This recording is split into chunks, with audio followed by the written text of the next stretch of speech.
Thanks for tuning in to Tuskegee Renaissance. Open your mind. This is where history speaks, wisdom guides, and progress flourishes.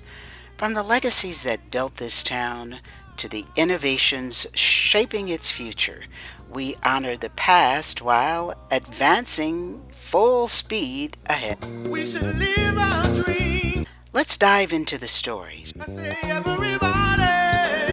the vision, and the brilliance of Tuskegee then and now. Do not what you want to Remember the name Scott Williams, and someday when he's a celebrity, remember where you first heard his voice here on this podcast. A rebirth of, adding things to Tuskegee, it could be done. This young man is a beast on the baseball field. A student athlete at Tuskegee University, he's got the skills, the stats, the drive to make it to the big league. But Scott isn't just about baseball. He's also a scholar, majoring in communications, which is how our paths crossed. One of his professors, Dr. Rhonda Collier, assigned him to my company, which specializes in communications projects for a wide range of clients. Now here's where it gets interesting. I'm a retired TV news anchor, retired corporate communications executive, and the owner of the company where Scott is interning, Echo Boom Media, headquartered here in Tuskegee. I created Tuskegee Renaissance to reimagine this town and use a digital platform to speak out loud about the transformation. If I make some rookie mistakes, forgive me. I'm new to podcasting. Scott, on the other hand, has some experience under his belt. So while I'm bringing years of storytelling and communications expertise, he's bringing that 20 something swagger and podcast production skills. This is truly a match made in media heaven. You're now witnessing the very first podcast for Tuskegee Renaissance. So let's jump into today's assignment, so to speak. Just come from your gut. Like, what do you think would be some good topics and some good guests for us to discuss within the overall context of Tuskegee Renaissance? And Tuskegee Renaissance could have been named Tuskegee Rising.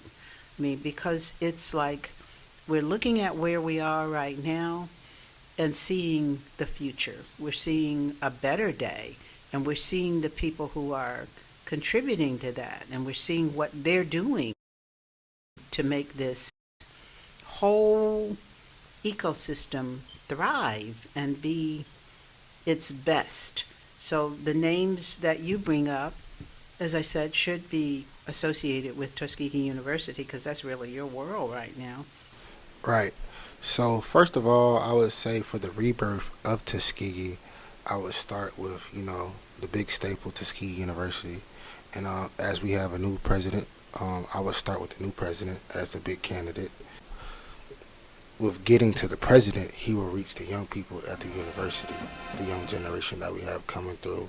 As Tuskegee, is what they call it, the number 3 HBCU in the country. But what impresses you as a student who, I assume, engages with the president of the university?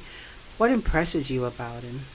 One of the main things why I really like him, because when I had my scholarship convocation at what was that, Chappie, he was a smooth guy. I mean, me and my dad asked for a picture with him. He's not, too big for the moment. He happily took the picture with me and my dad, had a few words. That was cool. And also to kick off the season at Tuskegee for baseball, which I'm a star athlete. 2 balls, no strikes to Scott Williams. Here's the pitch. This one rocked out into right field. He came out there, spoke with the team, shook his hand. He gave us a few words of, wisdom and motivation. And that really, meant a lot to me because last year, I never met the president. The president come to our game and speak to us before a game. So I felt like that was something new, and you know, it touched me. It touched me. It touched my teammates. So I feel like, you know, that's a guy I can rock with. So you're saying he's down to earth, if I'm hearing you correctly, Right. approachable, Right. which to me kind of adds up to somebody who comes across as nice. Right. And as a leader, is that a quality that is appreciated? As a leader, you can't always be like necessarily, you know, nice kumbaya, you know, give everybody a you know, like a, you know, a slap on the hand and everything. It's cool, but at the end of the day, as a leader, you have to be firm on where you're leading us to. You have to always be mindful of, you know, what's coming at you next. What is the next topic? What is the next for us as the people who's following him? So that's a big thing. You know, it's okay. It's a cool trait to be nice. There's nothing wrong with being nice, but it's the way you do it. And you've observed him. You've been on the campus. We've had conversations about the incident at homecoming. And quite frankly, Dr. Brown has a military background. All of those factors add up to what in your mind as you see him in action? So what I can say to that is he's not shy of taking action. When something happens as extravagant as that did, he went and got on it right away. So that's what I'm really, you know, I'm grateful for that. Because like last year, right, we had a shooting. It wasn't no changes to security. People were still coming on campus, you know, openly. Now, since this past shooting, we're not an open campus no more. It's security 24/7. You have to have your ID at the gate to even get in. If you don't have no ID, you can't get in. Would you promote Tuskegee University to somebody who's looking for where to go, where to attend school for their college education? It's your end goal, okay? It's something you've been wanting, you know, since like you've been, you know, a freshman in high school. I would definitely say come to a HBCU. But if you're looking for to be pampered, to have, you know, everything your way, you know, nothing you, I ain't gonna say necessarily struggle, but it's not always gonna be a 5-star rating. Then I would say, okay, you might have to take your, you know, your chances. You might go on to Auburn somewhere, something like that, because like it's different when you go to a PWI. It's not all like on the win. What does PWI mean? PWI is a predominantly white institution, so Auburn University will basically be a PWI.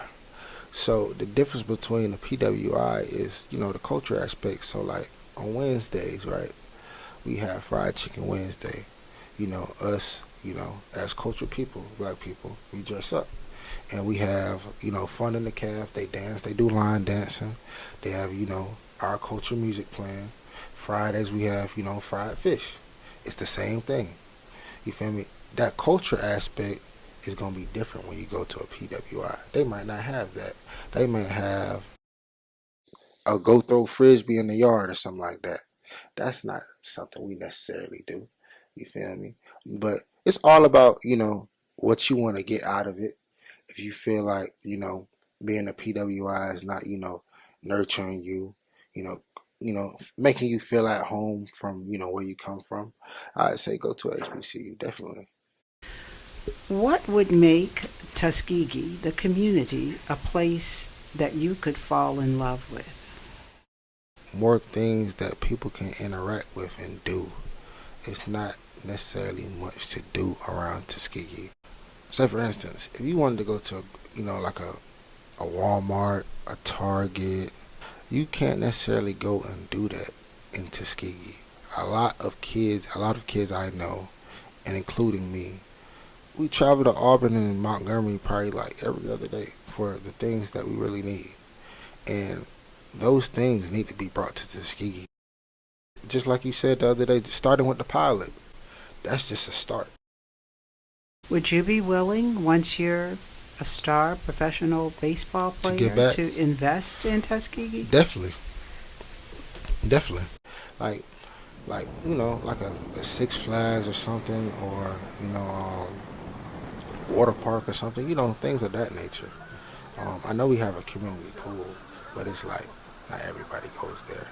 For the record, you're saying that you can envision a time when you take your money and pool it with funds from other alums so that you all could make a really big splash on the transformation of this community. Definitely, because like just like when they say when you raise a child, it takes a village. It takes a village to, it's gonna take a village to bring Tuskegee back to life.